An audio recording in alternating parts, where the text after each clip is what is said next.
एक लड़का जैसे ही इंटरमीडिएट की परीक्षा पास करता है और उसके बाद वो अपना एडमिशन एक कॉलेज में करा लेता है।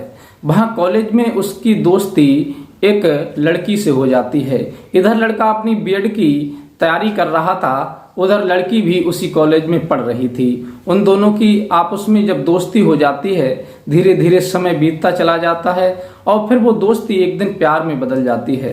अक्सर आज की जनरेशन में मैं ये देखता हूँ कि लड़का लड़की एक दूसरे से बहुत जल्दी प्यार करने लगते हैं। वो ना तो उनके बैकग्राउंड को देखते, ना उसके चरित्र को देखते, बस एक दूसरे की सूरत को देखा और उन दोनों के अंदर प्यार हो जाता है। यही प्यार इंसान को एक दिन रोने पर मजबूर कर देता है। अधिकांश लोग ऐसे ही प्यार के चक्कर में अपनी पूरी जिंदगी को तबाह कर बैठते हैं। इसलिए प्यार अगर किया जाए तो बहुत सोच समझ के करना चाहिए। उस लड़की के बैकग्राउंड को देखना चाहिए, उसके चरित्र को देखना चाहिए और उसके भविष्य को भी देखना चाहिए कि ये भविष्य में कुछ बन सकती है या नहीं बन सकती, या फिर इसके रहन सहन कैसे हैं, सामाजिक व्यवहार इसका कैसा है, इसके अंदर आचार विचार कैसे हैं, इसका चरित्र कैसा है। ये सारी बातें लड़की के अंदर देख करके ही शादी को करना चाहिए। लेकिन आज की पीढ़ी ऐसा नहीं करती। आज की पीढ़ी को ना तो वो संस्कृत से कोई मतलब है, ना मर्यादा से कोई मतलब है, ना संस्कारों से कोई मतलब है। उन्हें तो केवल एक दूसरे की सूरत पसंद आई और बस प्यार हो जाता है। और ये आज के दौर में ये फैशन बन गई है कि लड़का जब तक लड़की को देख नहीं लेता, उसकी सूरत को पसंद नहीं कर लेता, तब तक शादी नहीं होती। और लड़की लड़का को नहीं देख लेती और लड़का लड़की को नहीं देख लेता। एक दूसरे की सूरत को जब तक देख करके खुश नहीं होते, तब तक वो शादी नहीं करते हैं। कहने का मतलब ये है कि वो आचार विचारों से कोई मतलब नहीं रखते कि लड़की का आचार विचार कैसा है या कि लड़के का आचार विचार कैसा है। उन्हें तो केवल सूरत अच्छी लगनी चाहिए। इधर जो लड़का था वो भी उस लड़की की सूरत पर दीवाना हो जाता है। दोस्ती के बाद उनका प्यार हो जाता है और दोनों प्यार करने लगते हैं। उनका प्यार इतना ऊपर चढ़ जाता है कि वो एक दूसरे के साथ जिंदगी भर रहने की कस्में तक खाने लगते हैं और एक दूसरे से जुदा होना नहीं चाहते। लड़की कहती है कि अब मैं तुम्हारे बिना रह नहीं सकती, मैं तो तुमसे शादी करूंगी। लड़का कहता है इस मामले में घर वालों से बात करनी होगी। लड़का घर आकर के बात करता है और उन दोनों की शादी हो जाती है। और शादी होने के बाद लड़के की कुछ दिन के बाद सरकारी नौकरी लग जाती है, सरकारी टीचर बन जाता है और फिर वह अपनी पत्नी को लेकर के शहर में चला जाता है। वहां रह करके कॉलेज में पढ़ाई करने लगता है, बच्चों को पढ़ाने लगता है। तब वो तो स्कूल को चला जाता है और उसकी पत्नी उसके पीठ पीछे वो उस कार्य को करती है कि जो भी सुनेगा वो शर्म से अपनी गर्दन को नीचे कर लेगा।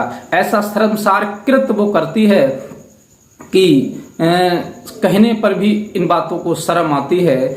और आखिर जब उस लड़के को इस मामले में पता चलता है तो फिर आगे क्या होता है इस घटना में, ये पूरी सच्चाई इस वीडियो के माध्यम से जानने का प्रयास करेंगे। नमस्कार, प्रणाम, मैं हूं रितेश कुमार। दरअसल आज की जो सच्ची कहानी मैं आपको सुनाने के लिए जा रहा हूं, ये सच्ची कहानी महाराष्ट्र की है। महाराष्ट्र में एक गांव पड़ता है जिसका नाम जुगनपुरा है। जुगनपुरा में रहने वाला एक लड़का जिसका नाम नैतिक था, वो पढ़ने में बड़ा होशियार था। अपने माँ बाप का अकेला लड़का था, उसके घर में और कोई भाई बहन नहीं थे। तो उनके माँ बाप ने सोचा कि हमारा अकेला बच्चा है, इसे अच्छी से पढ़ाई करवाएंगे, पढ़ लिख जाएगा तो ये कुछ ना कुछ अपना अच्छा कार्य करने लगेगा, हो सकता है सरकारी जॉब मिल जाए, ये तो किस्मत है। जब वो अच्छी तरह से उसकी पढ़ाई करवाते हैं, इंटर की परीक्षा देता है, अच्छे नंबरों से पास हो जाता है, दिखने में भी खूबसूरत था और हष्टपुष्ट था। लेकिन पढ़ाई जब अच्छे से पास करता है तब उसके माँ बाप देखते हैं कि हमारा बेटा हर क्लास में अच्छे नंबरों से पास हो रहा है। तब वो उसकी पढ़ाई आगे करने के लिए उसका एक कॉलेज में एडमिशन करा देते हैं, क्योंकि उसकी ख्वाहिश थी कि मैं टीचर बनूं। इसलिए वो टीचर लाइन की पढ़ाई करने के लिए अपना एडमिशन करा लेता है, बीएड में एडमिशन करा लेता है। इधर वो बीएड में जैसे ही एडमिशन कराता है, पहली साल बीत पाती है, तब तक उसी कॉलेज में एक लड़की से उसकी दोस्ती हो जाती है। लड़की का नाम वर्षा होता है। वर्षा से उसकी जब दोस्ती हो गई, वर्षा दिखने में बहुत खूबसूरत थी, लेकिन जो लड़की जितनी खूबसूरत थी उतने ही उसके आचार विचार गलत थे। लड़की दिखने में खूबसूरत थी, लेकिन उसके अंदर एटीट्यूड बहुत था, उसके अंदर घमंड अहंकार बहुत था, क्योंकि वो अपने आप को विश्व की सबसे सुंदर लड़की समझती थी। वो अपने समान किसी और को नहीं समझती थी, क्योंकि उसकी जरूरतें इतनी थीं कि ना जाने वो कितने लड़कों को छोड़ चुकी थी और ना जाने कितने लड़कों को अपनाने का प्रयास बना रही थी। अब उसकी नज़र इस नैतिक पर पड़ जाती है, क्योंकि ये पढ़ने में होशियार था और इसकी नंबर जो थे कॉलेज में अच्छे आते थे। उसने विचार किया कि ये लड़का अच्छा है, दिखने में खूबसूरत है, इससे दोस्ती करनी चाहिए। अब उन दोनों की दोस्ती हो जाती है, धीरे धीरे 1 साल बीतती है, तब वो दोस्ती उनकी प्यार में बदल जाती है। एक दूसरे से बहुत बेइंतहा प्यार करने लगते हैं। तब लड़की कहती है कि नैतिक, अब मैं तुमसे दूर नहीं रह सकती, मुझे लगता है कि हम दोनों को शादी कर लेनी चाहिए। नैतिक कहता है कि शादी करने के लिए तो अभी टाइम बहुत है और हमारी पढ़ाई भी अभी शेष 2 साल की बची हुई है, ये पूरी कर लें, उसके बाद माँ बाप से बात करेंगे और फिर हम अपनी शादी कर लेंगे।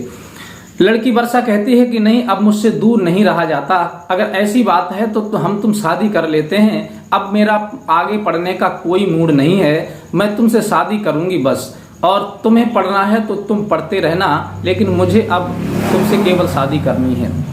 लड़का कहता है ठीक है, घर वालों से बात करते हैं, उसके बाद देखते हैं। नैतिक अपने घर आता है और अपने माँ बाप से कहता है कि मैं कॉलेज में एक लड़की से प्यार करने लगा हूँ और उससे शादी करना चाहता हूँ।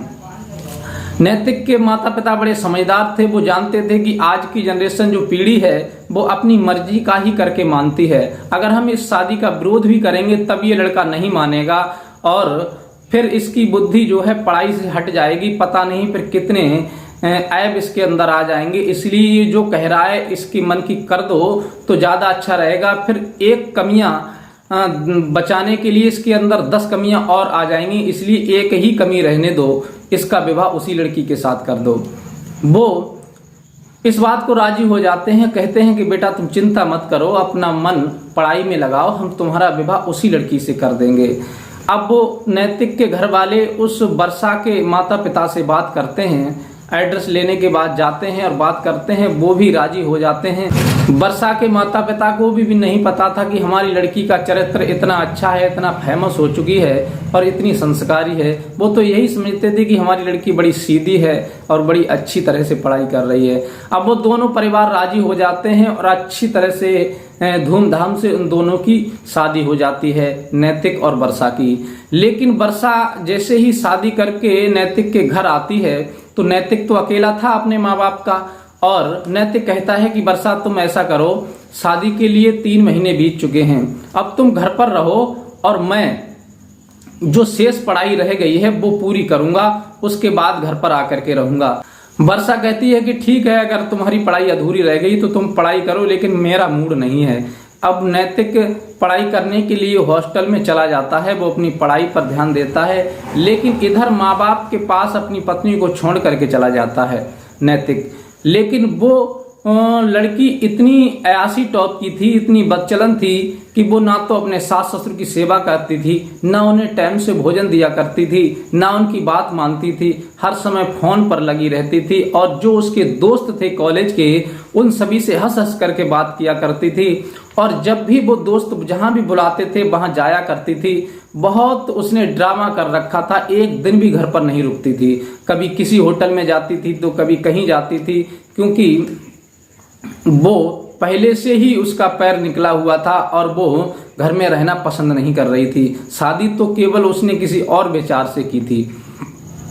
अब ये स्थिति जब उसके माँ बाप देखते हैं नैतिक के कि ये बहू तो बहुत ज़्यादा बिगड़ रही है, ये किसी की बात नहीं मानती, हम लोग समझाते हैं, तब उन्होंने नैतिक से कहा कि बेटा ऐसा है कि तुम्हारी बहू ना तो बात मानती है और ना हमारी कोई केयर करती है, हर समय अपने दोस्तों से बात करती रहती है, और लड़के आते हैं इसे बाइक पर बिठा करके ले जाते हैं, ना जाने कहाँ दिन भर रखते हैं, शाम को फिर लौट करके आ जाती है, कभी कभी तो ये नाइट में भी नहीं आती। नैतिक ये बात सुनता है लेकिन अपने माँ बाप की बात को इतना ध्यान नहीं देता और वो पुनः पढ़ाई पर अपना ध्यान देने लगता है।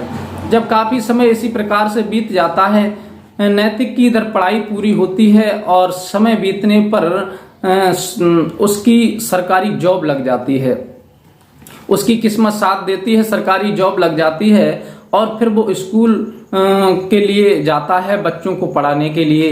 इधर वो सोचती है कि हमारा पति अब घर पर नहीं है और हमारे सास ससुर भला हमारा कर क्या लेंगे, इन्हें तो पहले ही सब कुछ पता है, ये हमारा क्या कर लेंगे। रही पति की बात, पति अब घर पर आ गया है लेकिन नाइट को रहता है, दिन को बच्चों को पढ़ाने स्कूल चला जाता है।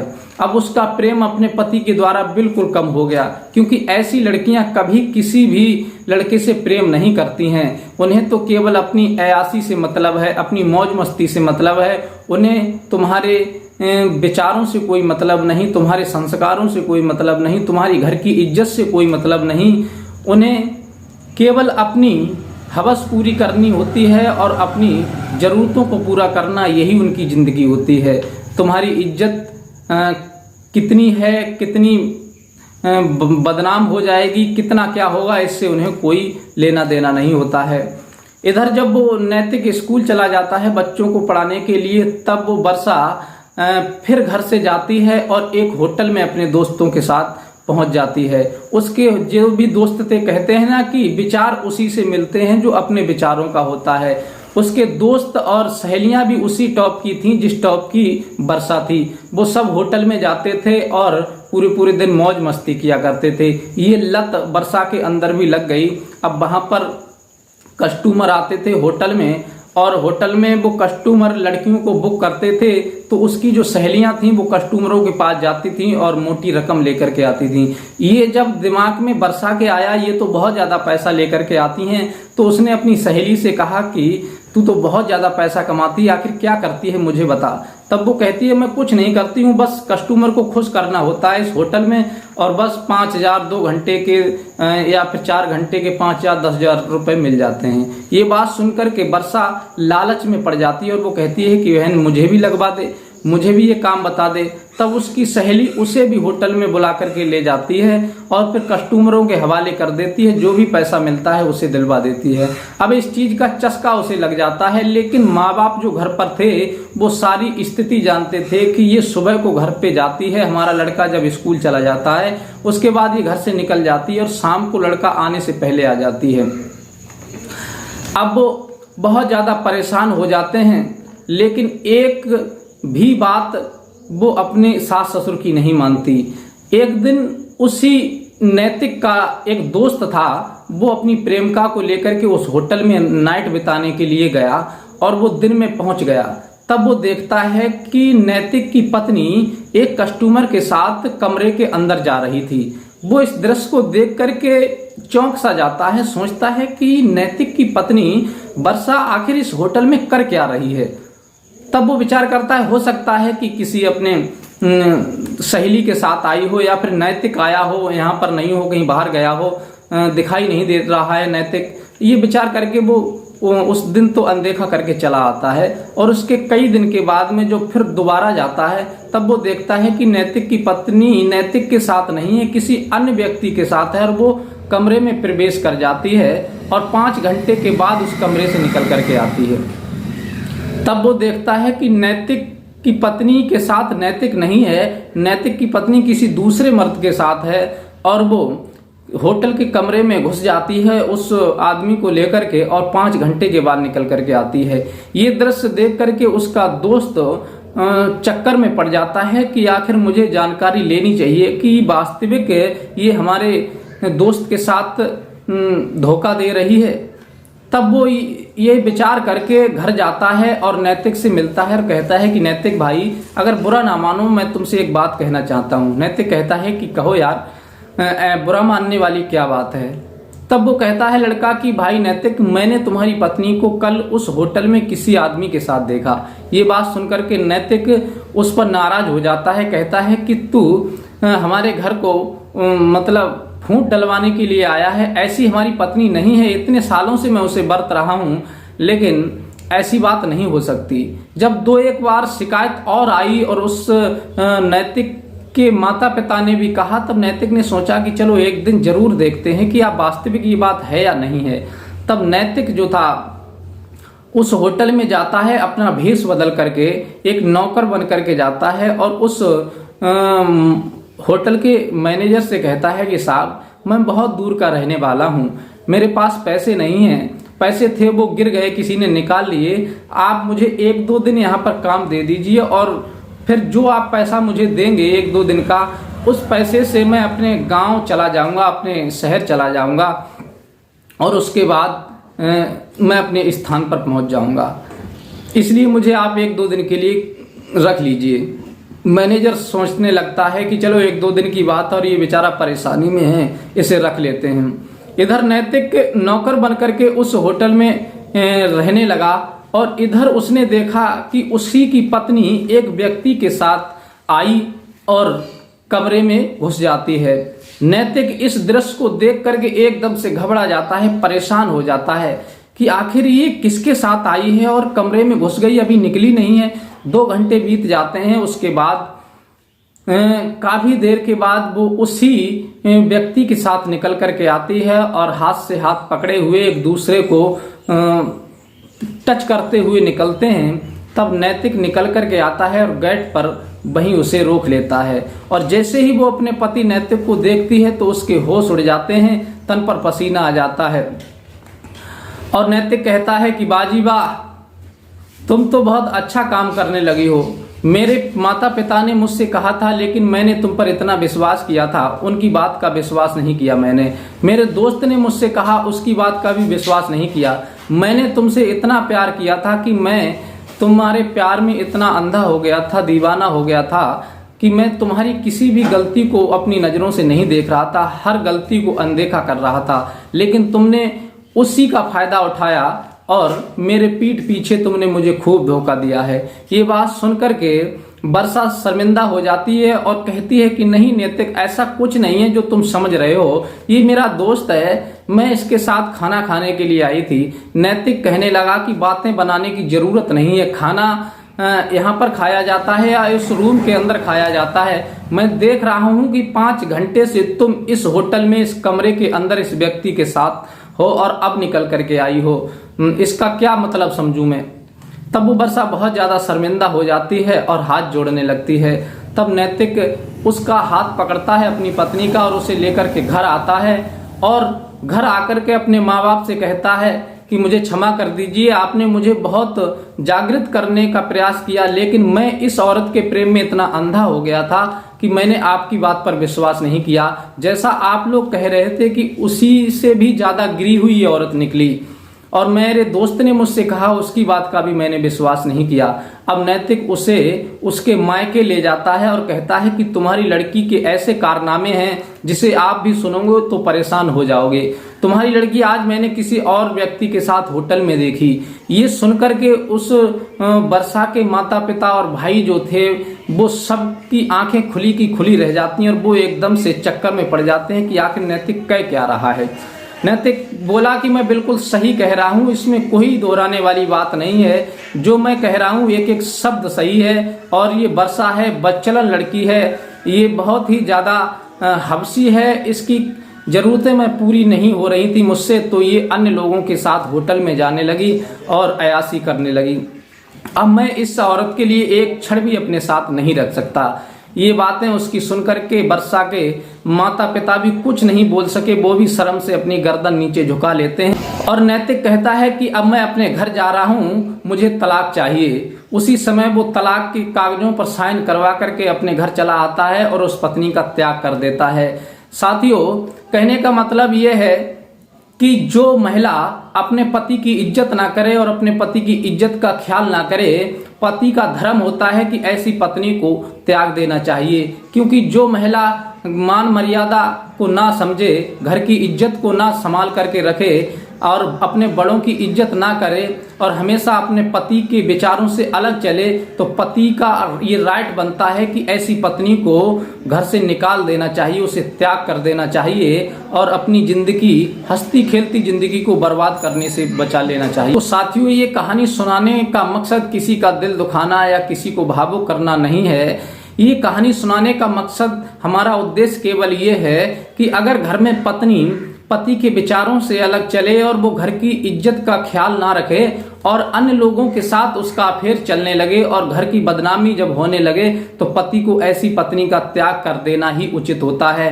तभी घर की इज्जत संभल सकती है। अगर उस पत्नी को आप घर में रखोगे तो आपकी जो बची हुई इज्जत है वो भी मिट्टी में मिल जाएगी और समाज आप पर हंसने लगेगा और थूकने लगेगा। इसलिए अपनी इज्जत और अपने परिवार की इज्जत बचाने के लिए ऐसी बदचलन स्त्री को तुरंत त्याग देना चाहिए और घर से दूर कर देना चाहिए। क्या नैतिक ने अपनी पत्नी का त्याग किया, ये सही किया या गलत किया, या उसे अपना लेना चाहिए था? ये अपने विचार हमें कमेंट में जरूर लिखें और ये भी लिखें कि आप कहां से कहानी सुन रहे हैं और अपना नाम भी बताएं, जिससे मैं आपके नाम नेक्स्ट वीडियो में जरूर लूंगा।